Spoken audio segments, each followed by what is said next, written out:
Great. So welcome.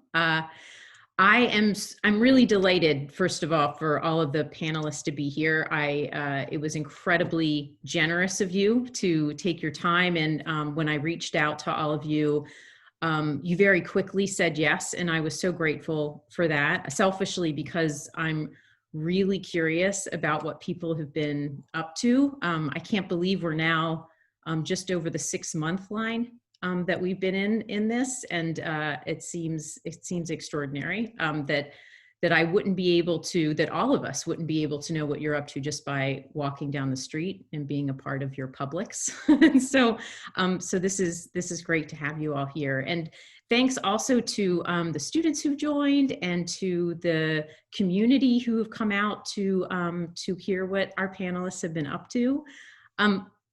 I won't take very long at the beginning to sort of set the stage for this, but since this is the first in hopefully a series of monthly Zoom conversations I'm going to be doing around the idea of being liminal, and I really wanted to start with our field because I feel like it's taken the biggest punch. I wanted to talk about where the inspiration for that had come from. Right before the pandemic started, I was working on my own project, which ironically enough was called The Dying Arts.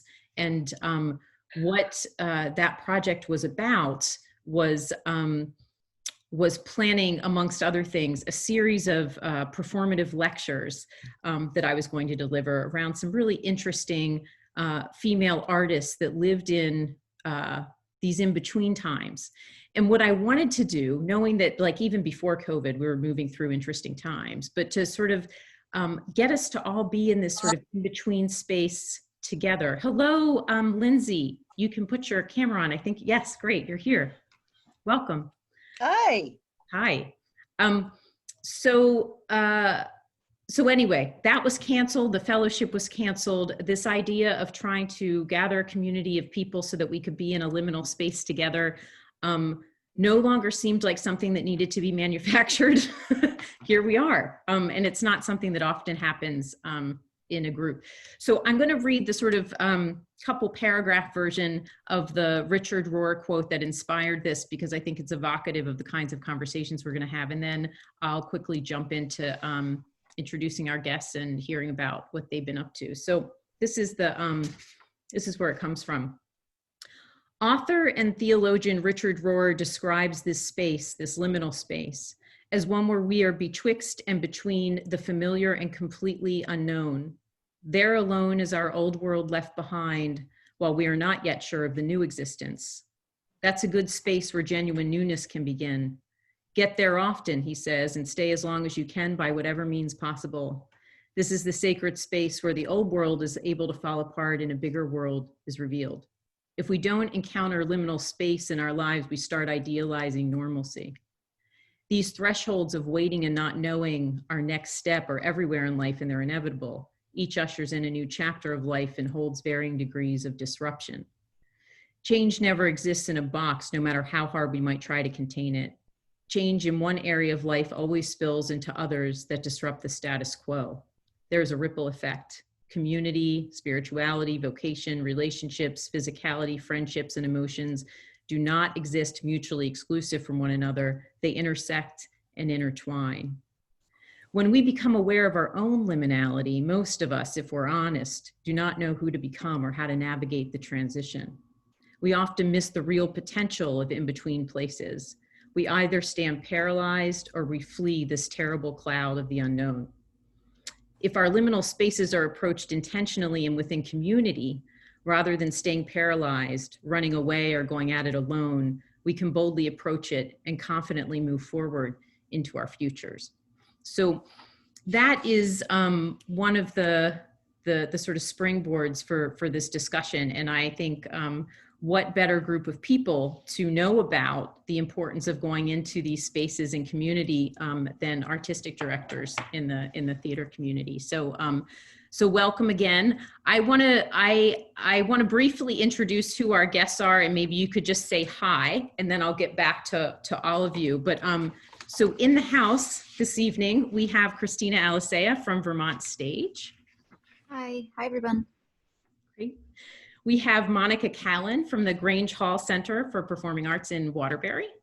Hello, everyone. Thanks for having me. Yeah, thanks for being here. Lindsay Pontius from Courageous Stage. Hi, everybody. Happy to be here. Great. Good to see you, Lindsay. Unfortunately, Lindsay's co-artistic director, Craig Maravich, had to, he couldn't come today. He's not well. So Lindsay's going to go it alone and represent Courageous Stage. Steve Macqueen from the Flynn Center for the Performing Arts. Hi. Hi, Steve. Thanks for being here. And Jena Necrason and John Nagle from Vermont Shakespeare. Hi, everybody. Hello. So I thought maybe we could begin by just having each of you say, I don't know, in a couple minutes or so, sort of like the full spiritual check-in, but like how you're doing and what you and your organizations have been working on and thinking about over this last 6 months. And I thought we could start there, just at the very local, and then like a series of nesting dolls, maybe go out to sort of bigger questions about theater, the theater discipline in general. So Cristina, do you want to just say what you've been up to, how you've been feeling, what Vermont Stage is thinking? Well, I mean, when everything happened back in March, we were right in the middle of a show, and we ended up having to cancel it, like probably so many theater companies did, and we ended up canceling the rest of our season. And we spent much of the tail end of our fiscal year from March to June just trying to, frankly, to band-aid sort of the end of the year so that we could focus on the year ahead and the many changes that were going to come from it. I've taken the summer to really just think about what it is that we want to do now going forward. And usually we're dark during the summer anyway. So I took time to pause and to assess what, sort of how we want to proceed in this shifting climate and this situation. And I feel like in the beginning there was a lot of, I felt anyway as an artistic director, pressure to immediately jump into doing work online. Lots of organizations nationally were doing this sort of stuff, staged readings and things like that. And I just didn't feel like it just wasn't in me, I guess. And that was this idea of a liminal space. I did feel like kind of unsure about what I should be doing at that time. And it didn't feel authentic to immediately just like dive into producing things in a space that's not live theater. And so I just decided to pause and really just sit with it and let it be what it is, and take the space that I needed and my board needed to be thoughtful around what we're going to do next. And that's when we really, we did a lot of research and we're thinking about, okay, what's this virus really going to do? What's the likelihood that we'll be able to begin our season again in the fall like usual? And that's when we realized that it really wasn't, I didn't want to announce we were going to do XYZ in the fall and then have to take that back. And so we decided to push our season start date in earnest to the spring. And so we're going to try to do a full summer season. And, I'm still figuring out what that's going to be, because at this point, I can't ignore the context of the world that we're in now.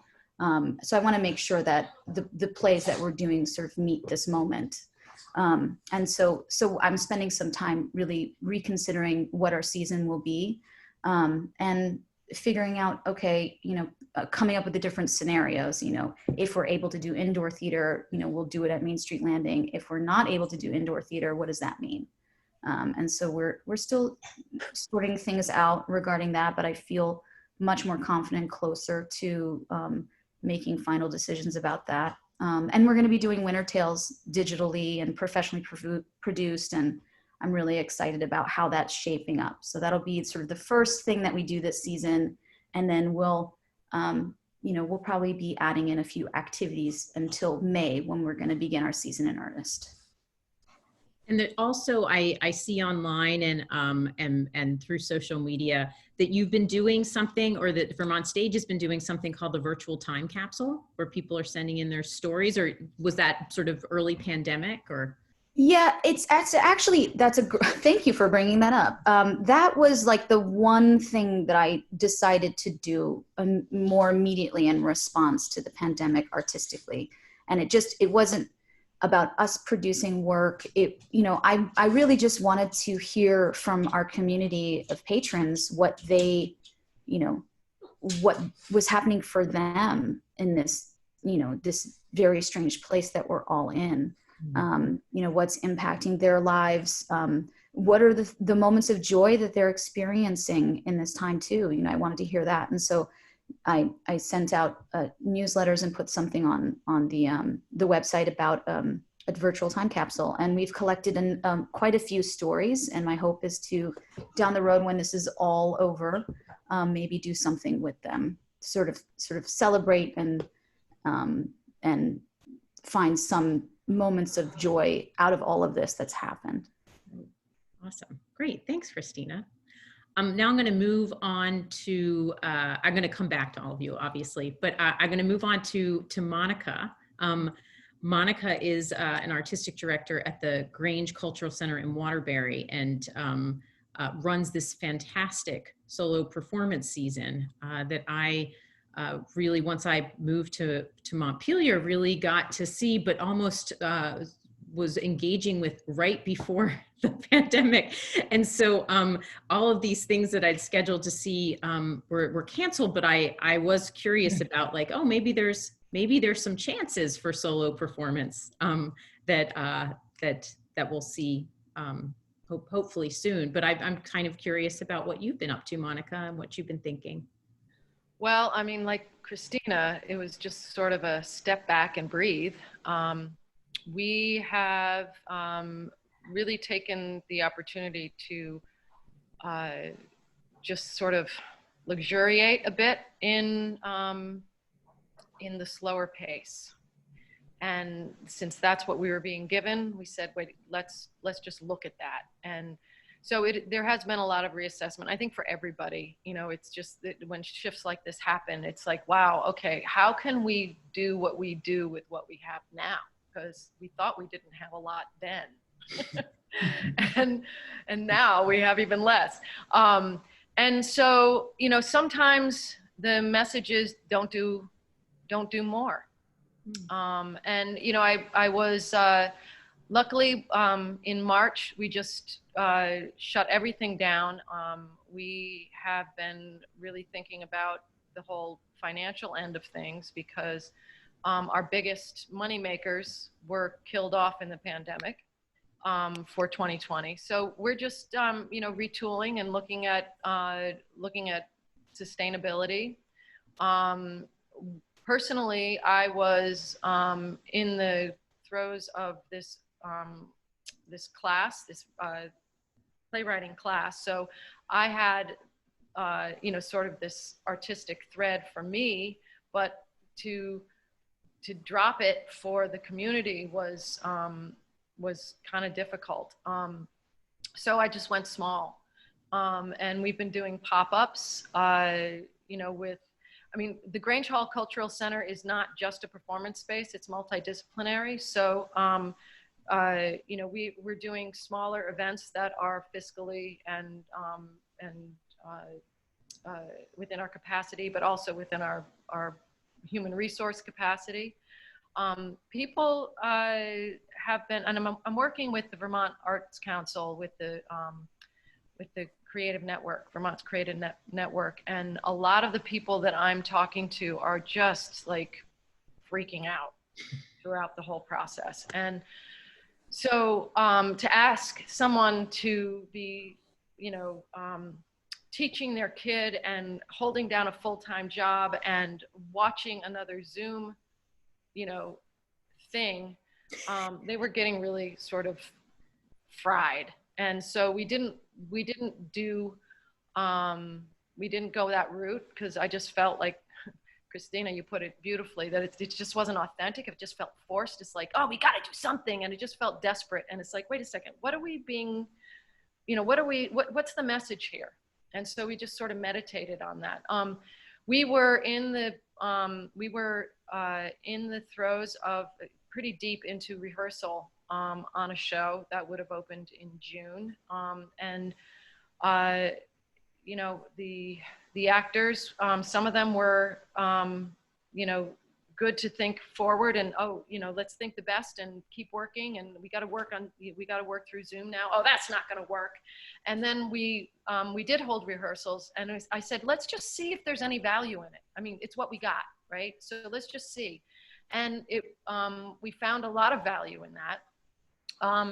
But one of the actors just sort of went off the health cliff and could not even imagine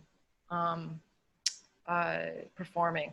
So there was a lot of, everybody has their different response to all of this. And so that was what we were juggling a lot with. I did have some artists coming forward and saying, hey, what do you think about this? And I just said, yes, let's see what happens. So we're experimenting with different things. Thursday, we have an opening for a multidisciplinary art show. There's called Dwell, and it's all about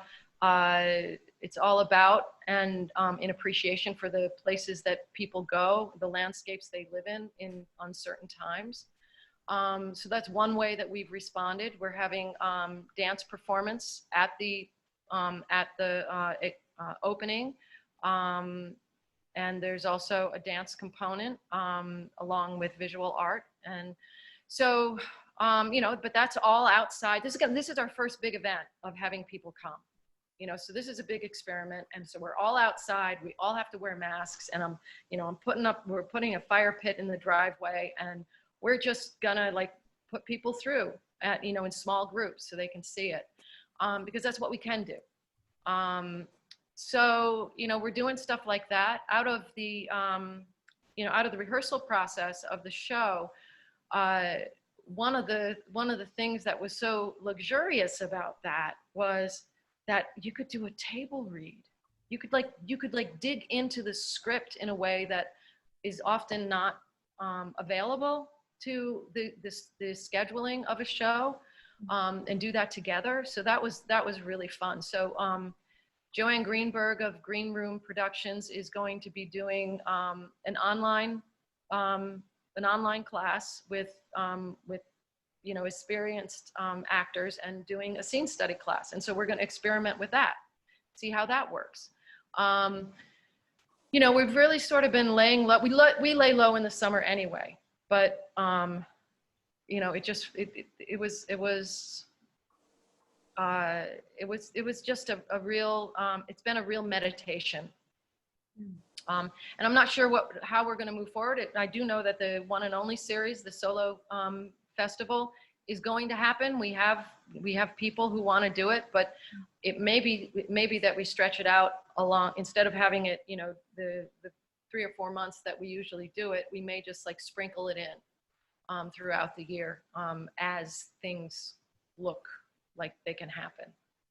So we're looking for outside stuff, and we've got a couple of other things that we're thinking about, but it's all just feels like the biggest improv ever.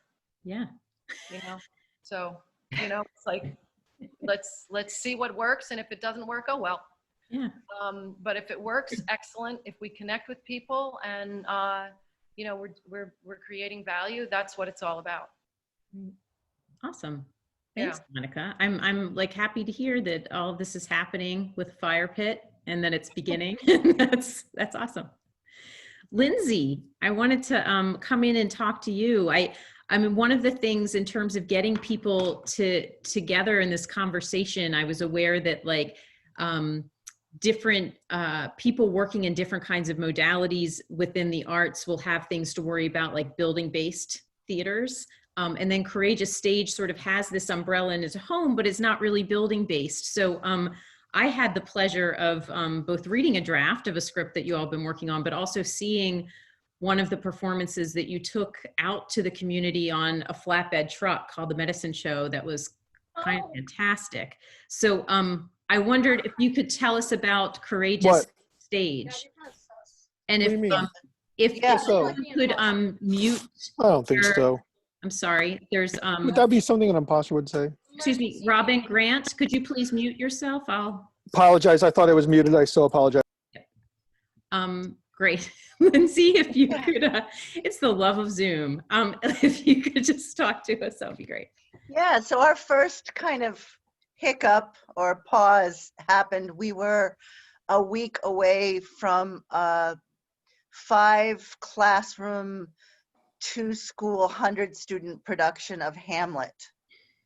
So these guys these were 6th graders who had been through 8 to 9 sessions of a program that really like unpacks Hamlet, and then they each get an act, and then they all come together in some festival around doing the play, sort of passing off costume, like a relay race, Hamlet to Hamlet to Hamlet, Gertrude to Gertrude to Gertrude, that kind of thing. And it was devastating because not only were these kids about, just gearing up for that, like, it's all worth it. I'm learning my lines. I'm ready to go. I'm getting my fight choreography.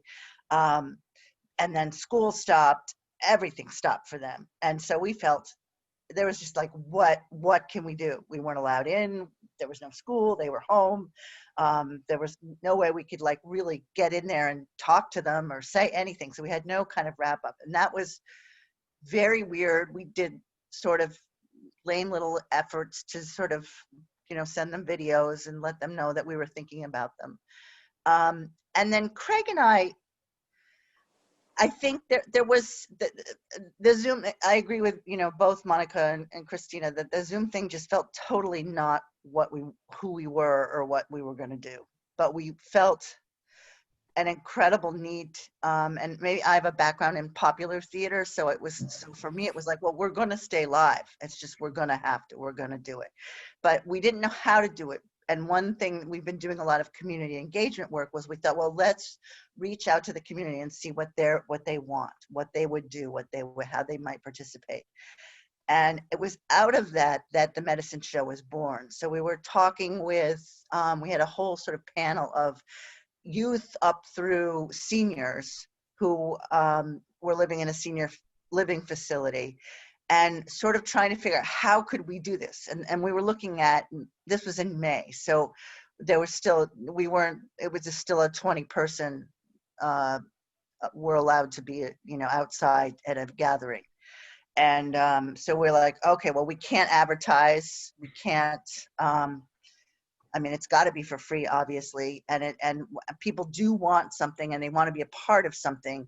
So we thought, well, let's make sure that they can be a part of it. So we decided to choose neighborhoods and we had a partner, one of our partners, the Middlebury Underground, had a flatbed truck that with a stage that they could pull behind it. So we knew we had that.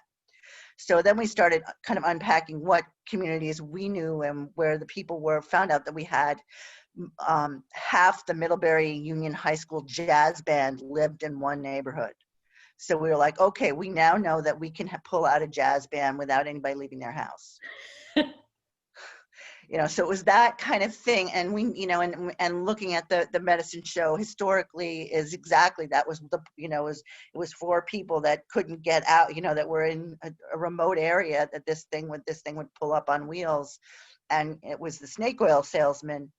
But part of the way he would sell it all was creating all these entertainments. So that sort of helped us build the show, which had music, and we were able to use, drummers that lived locally, could be outside their house. It worked beautifully in the other neighborhood. Was we went to a senior center with where we could go around a cul-de-sac and bring and sort of hawk people to come out of their houses, and then they could follow us to a huge place where they could easily space. And so, and the other place, we were able to park in this neighborhood on a 3-way place, pull off. And so it worked out beautifully because it literally looked like 20 people were on each household's doorstep.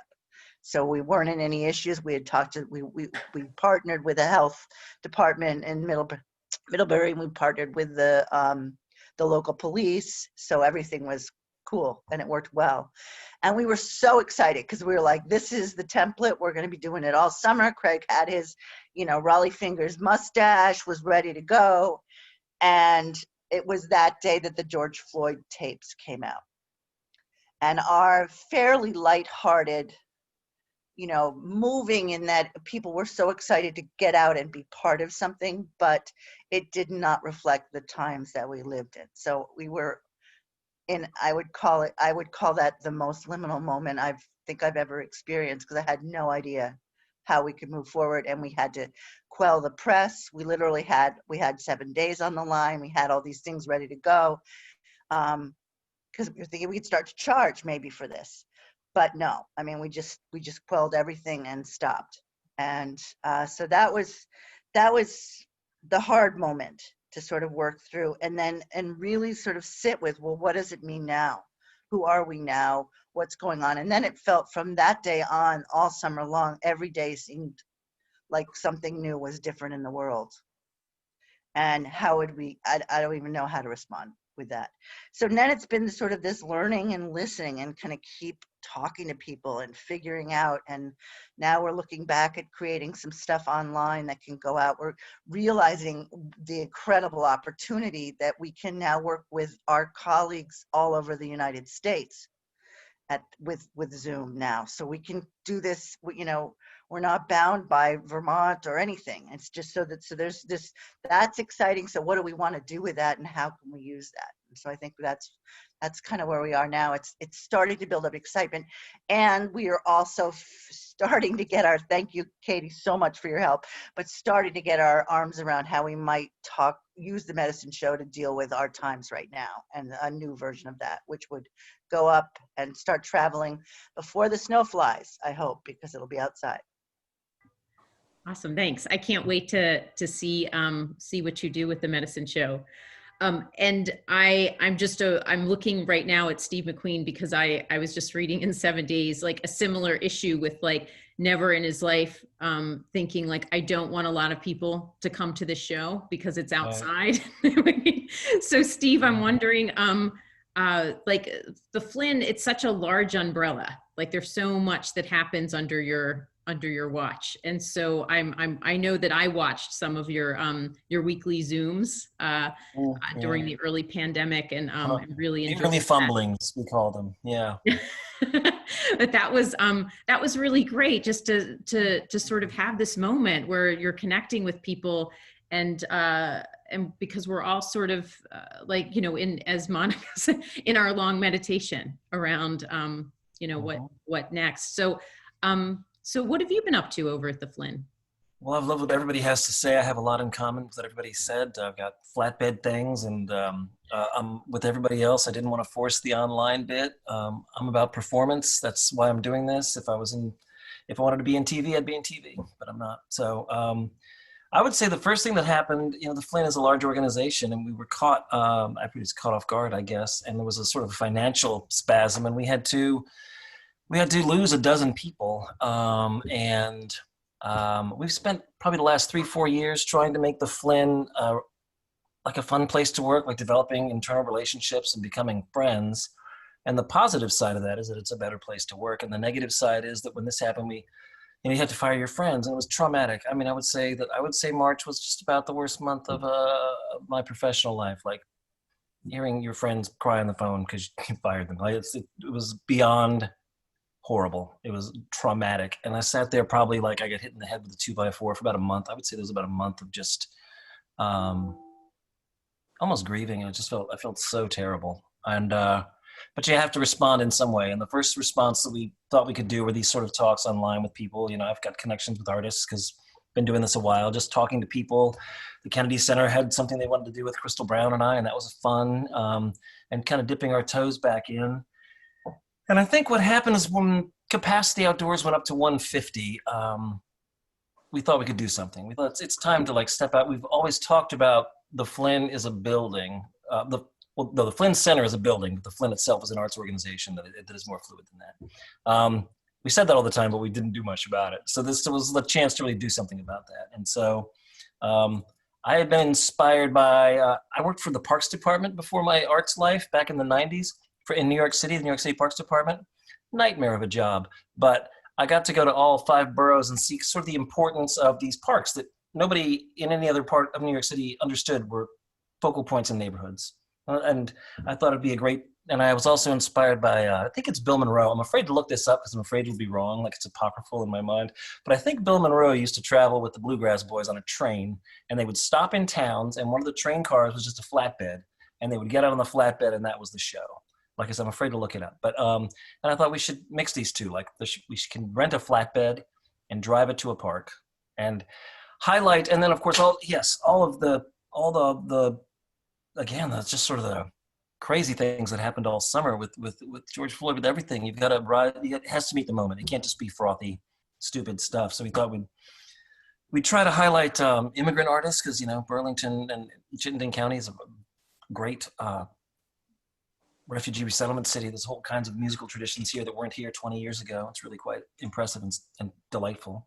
And so we wanted to highlight immigrant artists of color in this series. We called Hurly Burly for no reason other than we really couldn't find another name. That's really what it came down to. We flipped a coin. And we've done 7 of them. And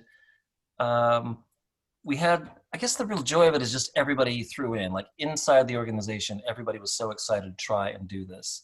And we drove to we've done 7 of them. We're doing our 8th one on Saturday. We'll be done. But the whole thing about being in a park is really connected. People come out of the parks, they hear the music, they come by and they, what's going on? They want to check it out. The 150 is interesting. I think we've probably exceeded it a couple of times. I probably shouldn't say that when we were recording, but it was in a giant park and there was room. To me, that's the weird part about the rules. Like we might have had 160 in Ethan Allen Park, but I mean, 2/3 of the park was empty and everybody was distanced, so I don't feel too bad about it. And the response has been really beautiful, and everybody was really excited about doing it, and every park has been great, and those have been really exciting moments to actually do something. 3 months of inactivity was really hard for the Flynn. I mean, it's a big organization. We had to do something. We did do some online things with camps. So we had online camps in the summer that were sold out, and that felt good to do something with our education department. We were fortunate to fund Hurly Burly because we had some money left over from our Jazz Festival NEA grant, and obviously we couldn't have the Jazz Festival, excuse me. But the NEA was lovely, and they said, we'll just keep the money and do something with it. And so this is what we did. I think I'm from Florida, so every day I feel lucky to be in Vermont. So I think this was another example. I wouldn't have done this in Florida. There's no way I would encourage people to gather in Florida. They're playing football at my alma mater, if you can believe that shit. It's crazy. I cannot even imagine it. I should stop talking about it. But here, I thought we can do this. This is a sane place. We can have people come, be respectful, be masked. In the 7 shows we've done, we've had exactly 1 person complain about not wearing a mask. And that doesn't seem like a bad average. We ganged up on him and he shamed him and he left. And so that's been powerful. And I think what we're doing, we just struck up a relationship with Shelburne Farms, and we just announced a couple of shows today with Wynton Marsalis. The Lincoln Center Jazz Orchestra called me. They wanted to go out on tour to places that they thought would be safe, and they thought Vermont would be, and we have a relationship. So they're going to come and play 2 shows for 150 people at Shelburne Museum, masked and distanced, for a lot of money, but the tickets are pricey, but they sold out in 1 day today, so I guess that's good. So we're sort of expanding that way. It's going to get cold, and then that'll be over, and I don't know what we do once it gets cold. I guess we're going to have to develop some kind of streaming content. I don't know what that looks like yet, and I got to figure it out because it's going to be cold really soon. Something else just rising to the moment. We had our artist in residence last year was Daniel Bernard Romain, DBR, if you know him. He's really an amazing dynamic violinist and social justice warrior. He's really very impressive. He's great for our organization. And we had commissioned a symphonic work that was going to have its world premiere. It was called Riots and Prayers, and it was going to premiere with the Vermont Symphony Orchestra on May 2nd. And you know where that story is going. It didn't. It was all written. The parts were all sent out. And we felt we didn't quite get everything out of that relationship that we wanted because Daniel had become really a part of the group. So he actually created a position called Creative Chair, and he's going to be there for 2 years on a regular basis, visiting 5 times a year for 2 years. And then it'll be another artist. We'll constantly have an artist as part of our programming team, which I think it's a good idea. And it helps us also keep our eye, it shows you don't know where your own weak spots are sometimes. And I think somebody like Daniel is really good to come in. We have the nonprofit problem that plagues Vermont. We're very white, and it really helps to have some other perspectives come in and say, maybe this, maybe that. So we're going to look to do that as well. And he starts on October 1st. And we're going to just start throwing ideas around on how we can impact our audience and other audiences that we haven't connected with yet more directly. I feel like I talked too long, but I always feel that way. So I guess that's about it. No, it's great to hear about what's going on. I think it's a good segue to Jena and John, and Shakespeare to you. You all, I have been loving everything I've been hearing about this, and the Washington Post picking it up, and hearing that you were then in a school recently in India doing this at a university. So, and that you've somehow managed to, I mean, there's just so much goodwill in terms of it all being free, but you've also somehow managed to do this live and through digital media. So talk us through it. It's great to see you guys. Yeah, thank you so much for inviting us today. Yeah, I guess, it's really great to hear everyone and connect with all of this, and dig a little deeper into what you all have been up to. I think, very similarly for us, in March, we were very deep into our creative process for our summer season. We were going to be performing The Merry Wives of Windsor, and it was going to be our biggest sort of season yet in terms of locations. We had 4 different locations scheduled. The show was cast. We were well underway with the design process. And then when things started to shut down, like so many others in the arts sector and in this conversation, we had to really just sort of pause and wait and try to anticipate, what's coming at us. What we did know fairly soon into the pandemic was that we weren't going to be able to meet our financial goals to produce. I should note that we are not a building-based theater. We've been, John and I, we're a 2-man operation for the last 15 years, and we have wonderful volunteers that help us. But we've been running Vermont Shakespeare Festival out of our home office. And we perform outdoors. And so, it was a really interesting place to be because we perform outdoors. And so it was like, well, wait, maybe it will be okay. And there was a number of weeks where we were sort of like, financially, this is not looking good, but maybe there's a way to, turn this somehow. Maybe people will be able to gather outside. We have this advantage that we weren't going to be performing indoors. And then as March went on and we started to really see so many of our, collaborators, people we know around the country who run Shakespeare festivals, and just the whole entire arts sector, everything came to a grinding halt. And as soon as we started seeing the outdoor Shakespeare festivals around the country, ones that are, much larger than we are, canceling, we also made the same decision to postpone our summer season to next year. And then, I think I really appreciate what everybody's saying. We kind of just took some time to like pause, breathe, reflect.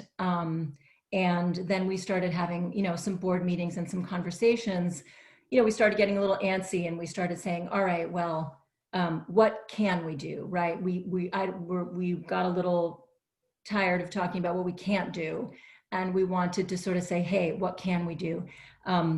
And we were inspired by, the simple things we were hearing from around the world that were happening, people singing to each other across their balconies in Italy, serenading each other from the street with poetry.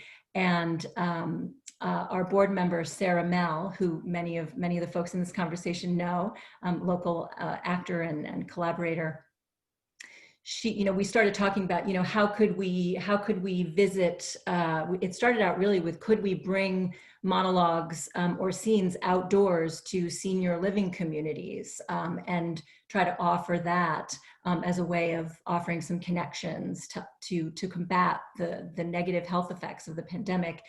And then we sort of started, elaborating on it. And Sarah came up with this great idea, which we ended up calling Shakespeare to You, bringing the bard to your yard, where it's like a telegram, basically a live telegram. It's a Shakespeare monologue or sonnet.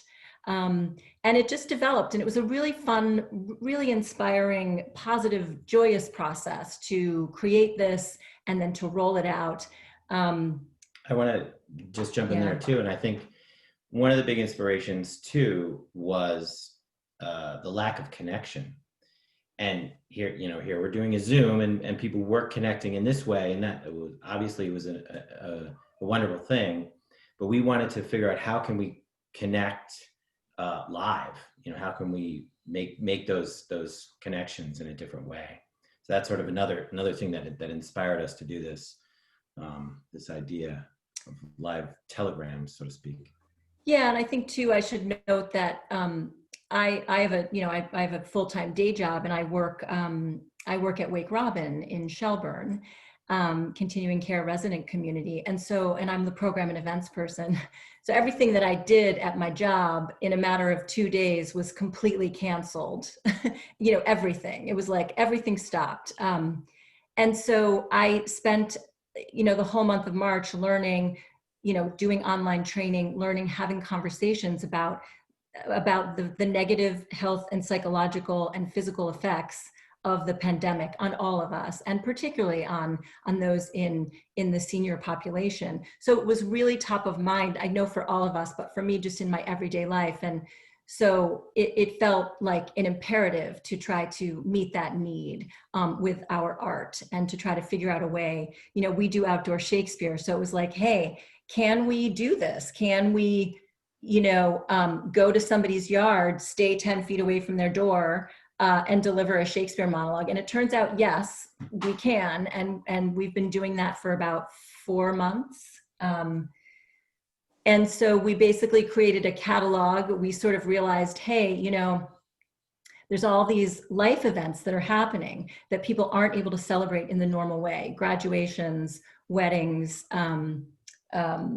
birthdays, anniversaries. So we sort of created a catalog and chose selections that folks might be interested in to celebrate somebody's birthday or to celebrate a graduation. And so it's been really incredible. We've had over 70 deliveries, so it's one actor going to, one person's yard or backyard. And there may be, it might be a family pod that's there. So it might be a couple of people, but we've had over 70 deliveries over this summer. And we've also done, we've offered it at 4 senior living communities in the sort of general area, Chittenden County, Addison County. And we've had great feedback, and it has been free, and we have felt like, we perform outdoors. This is a great way to offer something, give something back. And I don't know if you want to add anything on that. Sorry, that was our doorbell. That was us. No, I'm thrown by the doorbell. Sorry. Well, I think that no, we were doing it via Zoom as well, and phone call, and so we were able to truly reach across the states, at first, and then as Katie mentioned, we recently did one for a class in India, which is pretty amazing. We did this live presentation, and we had and incidentally, the way we were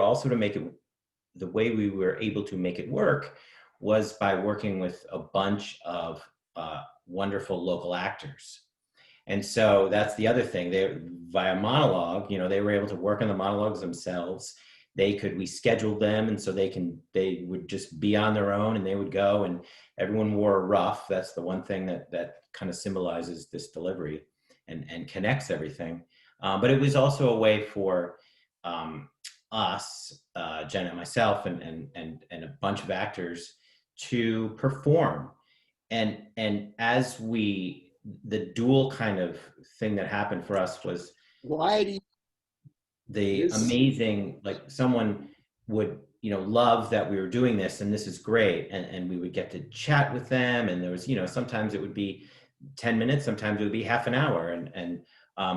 But for us as a performer, we realized, and I'm sure all of you can identify with this, is we were pretty, dying, like in that sense of not able to do what we do.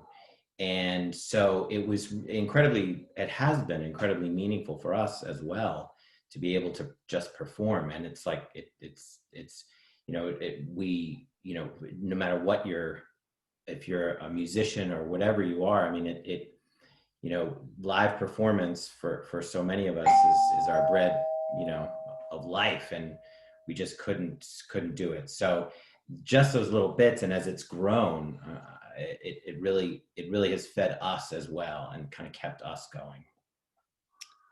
Yeah, and I just wanted to also add that I think that it's also allowed us to take some time to find a more intimate moment with our audience, with our community. And that's, I feel like, just speaking to the idea of being liminal, just this idea that I know that for us, the constant sort of treadmill that we are on as folks that run nonprofit organizations and are, multitasking, and that you feel like you're just constantly going and going and going. So the idea of a new way of looking at things and a new way of working, or not being able to do something and having to find a different path, as difficult as this time has been, I think that is something that has been very meaningful. And, I feel like I don't really ever want to go back to the way that it was in the positive ways that those outcomes could evolve. I mean, I do want to go back to the safety and to producing and to doing all, being up and running again, but I don't want to go back to just constantly moving forward without as much thoughtful time. And so my hope is that, that we'll learn from this and that it'll change the way that we make art.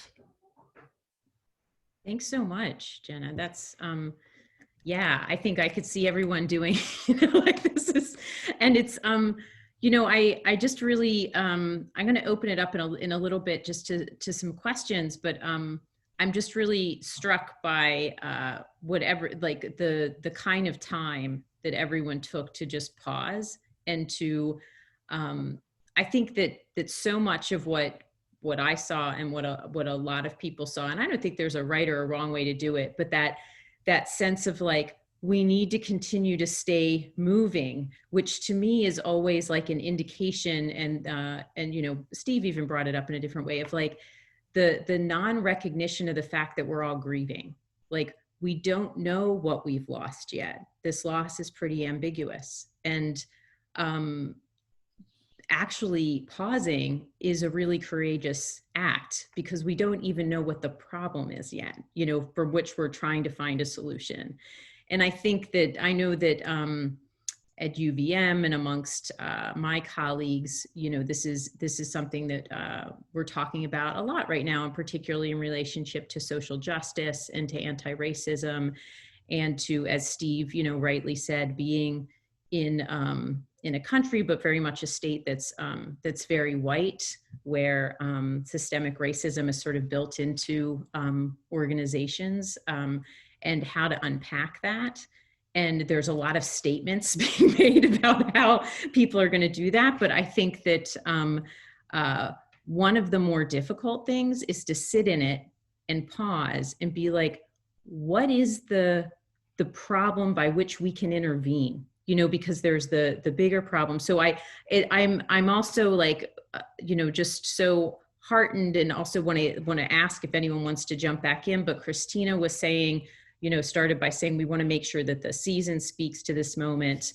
And I had some email conversations with Steve about DBR coming in on board as this creative fellow, and sort of looking at putting social justice into all of the different departments at the Flynn, And I know I've just read Lindsay's script and sort of like what speaking to the medicine show moment and hearing what Monica is doing.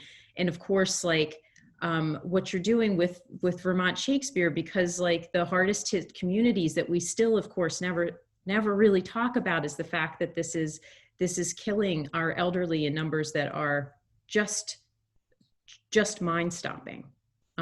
And so like, what do we do to sort of make those connections are just really interesting. So I don't know if anyone wants to sort of come back in to sort of think about, to sort of just mention how their organizations might be, what it is to make work that's speaking to this moment writ large, you know, because there's grief, there's racism, there's so many different ways to intervene in this moment through art. I just want to bring one thing up that's been that just keeps resonating with me is this idea of people dying. I mean, this is a little bit morose, but it is something that I am seeing over and over and over again in this whole pandemic. You know, we talk about the elderly dying at, you know, just dying. And other populations dying in this pandemic that are not really being seen as disappearing. And there is no mechanism for closure in these, you know, at this time. And so, you know, that we say we're grieving, and, you know, sometimes I'm like, are we grieving, you know, that we don't get what we want today? Or are we grieving, like, really grieving because these people are dying alone? They cannot have closure in you know, in their grieving process with the people who are still alive. You know, it's a very I mean, I look at New York City and what happened there, and, you know, and what's happening in other cities, and, you know, this I don't know how to address it, but it's just a subject that just keeps bubbling up. And how do we take care of, you know, our how do we take care of each other inside of that? Because America doesn't really have that kind of visceral knowledge. You know, maybe the Civil War, but you know, that was so long ago. So, you know, just all of these new things that we just don't know how. I mean, these are big subjects, and that's just one of them. The whole race issue is just huge and complicated. And, you know, all of these, we are being pummeled with all of these massive issues and subject matters and new experiences. And, you know, I think it's really up to the arts, the arts industry, the arts organizations, the artistic people to really find mechanisms for people to be dealing with all of this stuff in ways. And so, you know, that's a heavy burden for people like us. I mean, it's a heavy burden for an artist, just, you know, themselves. So, you know, there's something, you know, that is really scary to look at. And, but this is, you know, I look at the shows that I was planning and I'm like, oh, wow, you know, life was really good. You know, it's, and so, but without being, you know, how do we bring that hope? How do we bring those, that levity? How do we celebrate? Because we can't be in the same room and celebrate anymore. And so how do we get our heartbeats all beating at the same time again? You know, I don't know. I don't have any answers. These are just like questions I keep, and you know, the death thing keeps rising to the surface, whether it's, you know, the death of an actual person or a death of something beautiful, a death of something, of anything. How do we give birth again? Great, thanks, Monica. Yeah, I can speak a little to what Monica was saying too, that I feel like overall, this is a really complex situation. You know, Vermont Stages, you know, we have always produced plays with the intent to start meaningful conversation. So socially conscious theater, it is to entertain, but it is, the intent is to speak to these larger issues. But I find it a real challenge to sort of think about what space we're going to be in when we're producing again, because it's changing so much, and I think that as an organization, I feel a deep responsibility to, have some conversations about this moment, but I'm also like acutely aware of the fact that everybody is being bombarded every day by this issue. And so do we want to do some form of escapism theater too, something that just like releases you from the burden of having to deal with it for an hour or two, and then which is not something we've ever really done before, but it is something that I have been thinking about a lot, is that perhaps how we need to respond is to sort of do work that might not be of the vein that we've done before, mostly sort of to acknowledge the fact that people are being burdened so much by all of this, and they might just want to be entertained. And I haven't quite landed on where we will go with it. I do feel like I may end up doing what I usually do, which is a little bit of both, but it is a really complicated problem, Monica. I just feel like we're I do feel the weight of how do we respond to this, and acknowledge the place that we're in, and and also predicting what place we may be in 8 months from now, which who knows, right? I mean, so much has changed so rapidly. So it is, and I don't have an answer yet either, but I'm hoping to soon. Well, I think Jena hit on it, this treadmill that we're on, now that it's stopped, what a gift to be able to really step back and go, wait a second. So, I mean, I'm throughout this whole thing, I keep, you can go down the rabbit hole of dismal, grim, scenarios, but what is the silver lining, right? And to keep providing. I mean, if we can't see the silver lining, we're not going to be able to offer it to our audiences. I agree that sometimes escapism is really good. I'm going to Vermont Vaudeville on Saturday, damn it, and I can't wait to be in a crowd of people. Mm-hmm. It's the first time ever. It feels like, and it's only because it's like, it feels safe to do that. It's outside. It's like everything is going to be, taken care of. And laughter is the best medicine. I truly believe that. Is there anyone else? I'm very conscious of time. Is there any other of the panelists that just wants to come in to sort of speak to these larger issues around intersecting with social justice or grief or any of the big economic downturn? I just wanted to throw something in that I've just been recently thinking about. That's a new thought for me completely, but is that the demographic, and I don't necessarily mean race for Vermont, but so many people are moving here now, and they're moving with their politics. They're moving with who they are. If they're New Yorkers, they're moving with that. If they're Bostonians, wherever they're coming from, so the makeup of our actual audiences is changing. I don't know how yet, but it's happening. And all over the country, people are moving everywhere, and that's just a whole new thought for me. Is what does that mean? What's that going to mean? We don't know our audiences anymore. Yeah, it's so interesting to think about. Steve, Jena, John, any last thoughts before I throw this open for questions?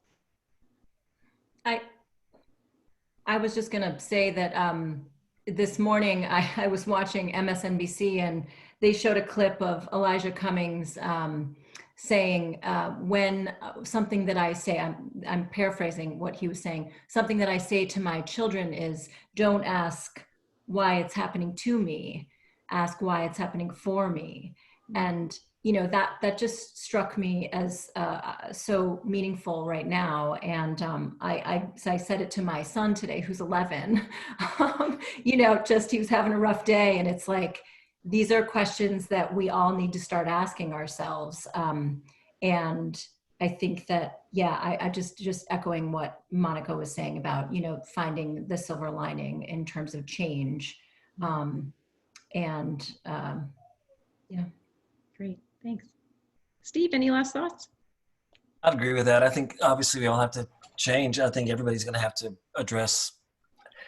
If you go back to doing what you're doing before, then it's the whole thing's just been a failure.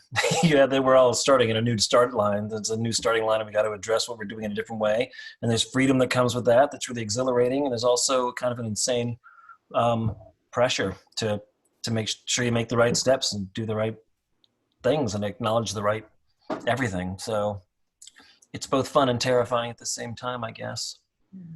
Plague times. Yeah. I've never been through one before. It's all the rage. So I want to just have our audience. It's been a very, very good audience. Come in and feel free. You can throw a question in the chat if that is more comfortable for you, or feel free to turn on your camera and ask any questions burning questions. I can give people a minute. Ruth has a question. Well, I actually have a comment. Speaking up in favor of Zoom, one of the things I've noted from participating in various Zoom performances and also watching them is the focus on the face. I've become much more interested in, I mean, obviously when you're performing on stage, it's the whole body, but how actors have been able to really convey the importance of what they're doing from their faces. Theater of War, I don't know if anybody's watched any of those. They're fabulous. Really interesting, you know, taking ancient Greek plays and putting them in today and making it sensible and meaningful. I'm just really impressed by how some of the other organizations have used Zoom to very, very good effect. So I wouldn't want to throw it all out. That's all I'm saying. Just this week, we're doing Oedipus in dramatic analysis and talking about the plague and leadership and blindness and all sorts of relevant issues. So I see a question from Eric Sullivan. Thanks, Eric. How long do you think it will take to recover? Is recover even conceptually correct? Like, it sounds like we don't even want everything to go back to just the way it was. It's a good question. I mean, because there is that thing that we were just talking about, like, to go back would be a failure. But I mean, we'd probably all be lying if we didn't think like that we were waiting for something, you know, a vaccine, a presidential election that might go well, like that there's things on the horizon. So is recover even something? I think, sure, you want to recover the ability just to gather. I mean, that's the start of it all for me. That's where recovery starts. I think I hate to be grim, but it's my nature. I think it's going to take longer than we think. And I think it's like N+3. I think by the time it all gets fixed, it'll take years for us to recover after that. Once we can gather again, it's still, the thinking process isn't done. I'm sorry, people just came home. It's really loud here. This thinking process about what we're doing and how we're re-envisioning ourselves doesn't just magically snap to when audiences are back again either. I think it's an ongoing process. I think the real disgrace, I'm not letting anything out of the bag here, more than the epidemic itself, has been the way we've handled it, and watching other nations handle it so much better. It's just been absolutely appalling and grotesque in the extreme. And so hopefully that comes to an end and we get to the end, but I think it's going to take longer to actually have full rooms that we were used to, which is what I view as a recovery, just the ability to connect in that fashion. Sorry.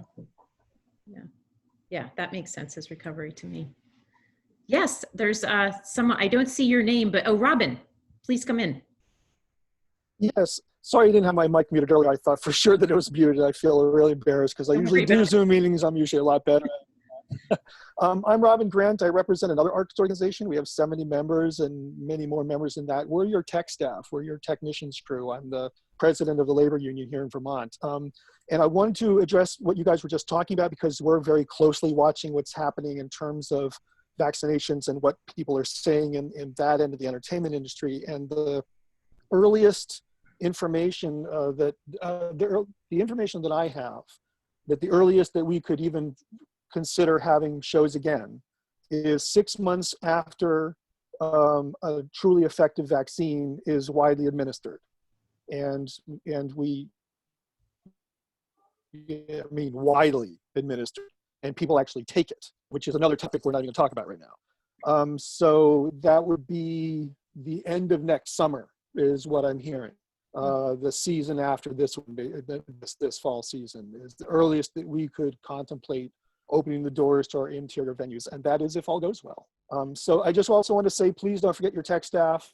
We're also, hurting from all this as well. So please use us as much as you can, and that's what I wanted to chime in with. Awesome.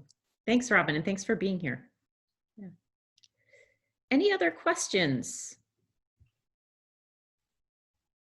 There's one from Monica. Didn't Fauci say the end of 2021? Possibly. I think he walked that back a little bit. Like certain areas will recover more quickly than certain. I think he heard a lot of people grabbing their chest when he said that, and he came back and qualified it a little bit more and moved the timeline up maybe 6 months for certain places. That was my understanding. But again, that excuse me, I didn't mean to separate you. That again backs up what we're saying, what we're hearing, because what I've heard is that the earliest a true vaccine would be viable would be next spring to next summer. And so if it is next spring, then 6 months after that will be fall of 21. Mm-hmm. A year and a half from now, kind of those dates is what is, again, this is the earliest possible scenario. Way too many variables to trust those numbers. Well, there's also that we've talked about from day one is even if all of that happens, there's the emotional and psychological effect that this is going to have on people gathering in small dark rooms, right? Like, that is going to be and have a huge effect for a long time to come. It really will. We just have to face that, unfortunately, but we have to keep pivoting and keep changing however we can do it. I'm of two minds on that. I think that makes perfect sense. Like I would be terrified to walk into a closed room with 20 people I don't know right now. But I also see that people are just starving for it. Like people are just so want to gather, and they want to be in 3 dimensions with other 3-dimensional people creating 3-dimensional art in front of them and feel the vibrations from music or voices or whatever. And people are so starving for it that I think we might be surprised by the willingness to jump back in by general audiences. But that's a guess. Are there any other questions? Yeah, Larry. Hi, can you hear me? Yes. Okay, good, great. Steve, I so envy that hair. Listen. Thank you. I've been working on it all pandemic. Everybody on this screen knows I'm a crier, but I'm going to try not to. So beginning with Katie and then everyone who has spoken, this is one of the realities for me, but I think it's for a lot of people, is there has been such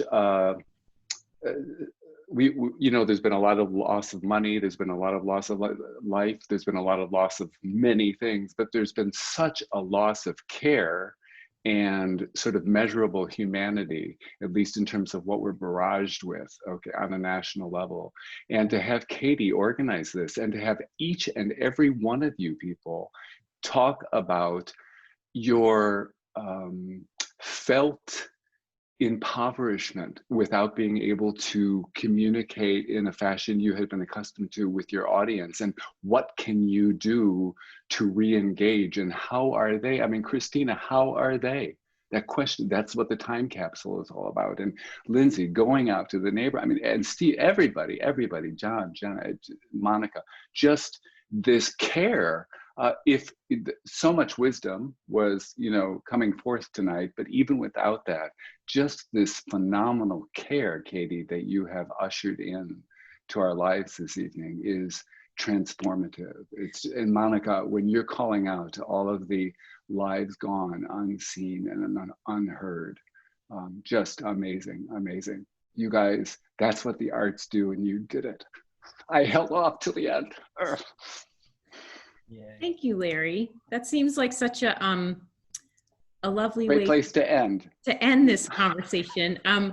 I want to really thank all of our panelists, and it was so, I mean, just selfishly, it was so great to hear what you all have been up to, because I've been like, what are people doing? But I know that I get to go back to school tomorrow for my one face-to-face day, and my mask and my distance, and talk to students, which actually even in a mask is just it's kind of a blessing to be able to do that once a week. So so we can talk about all of this. I coming up next month, I just a little bit of a plug, because these conversations will continue, but on October 29th, and I'll put this on the website, I'm doing one that's called Education in the Art of Healing. And it's with a lot of therapists and psychologists and people who are arts practitioners and have links between the two.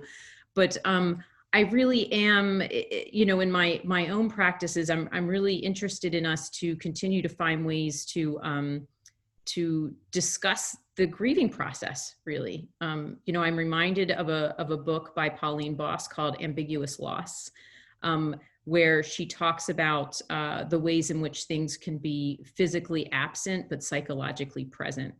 And I think that that's the kind of loss we don't really, there's something that's still there, but none of it's physically here right now. And those losses are happening at an enormous amount of scales. And so, so thank you for sort of inaugurating these discussions, because you know, they certainly help me to try to understand, but it's nice to know that all of you are sort of like sitting in the pause and trying to figure out what is the problem by which I can address. I think that's really important. So so if you, Being Liminal's on Facebook, so you can check there for future conversations. But if you could just join me in thanking our panel.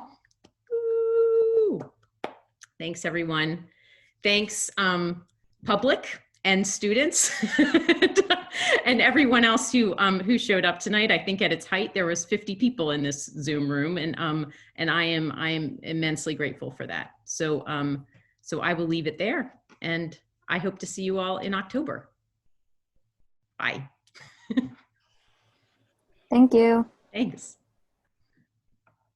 Thank you, Katie. Thank you. Thanks. Great to see you, Monica. Good to see you. Yep, all of you. Yeah. Let me know when your outside performance is happening. Thursday, 5 to 7. Okay. Okay. Thank you. Thanks. It was great to see you, Jenna and John.